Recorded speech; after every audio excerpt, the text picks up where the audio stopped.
right of my water fill port, and the inside of that buck rivet is still in place, and I'm going to replace it with an Olympic rivet. It's got a gasket on it. I didn't know that. Well, I was thinking about putting sealant, but I don't have sealant, so I'm just going to do it this way. So you got to drill out that piece of buck rivet.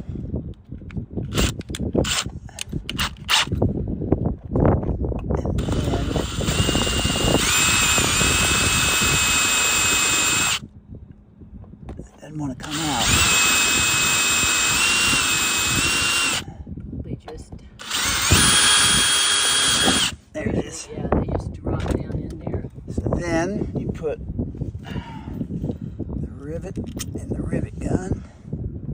Insert this in there, push it up tight.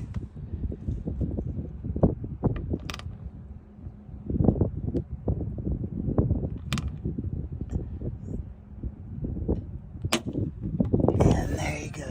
Sand it smooth. So, where's my nippers, Kelly?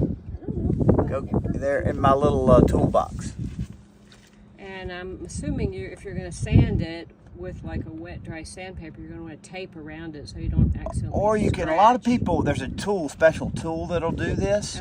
Like when you had all those put on your trailer, they've got this special tool, costs $400, and it just fits in the drill. And it makes this thing look like a buck rivet. Okay. But you can do it with a Dremel too. If you're real careful, you could just polish it down. Yeah. Just hold it real careful, and there you go.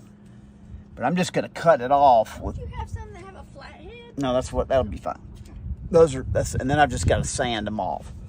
So then you just cut this off like that, and then see it's sticking out a little bit. So you've got to file it a little bit. And I've got to file. Yeah, but it's soft. But for right now, that'll get me home. Yeah. And then I can, if I have to replace it again, I'll replace it again.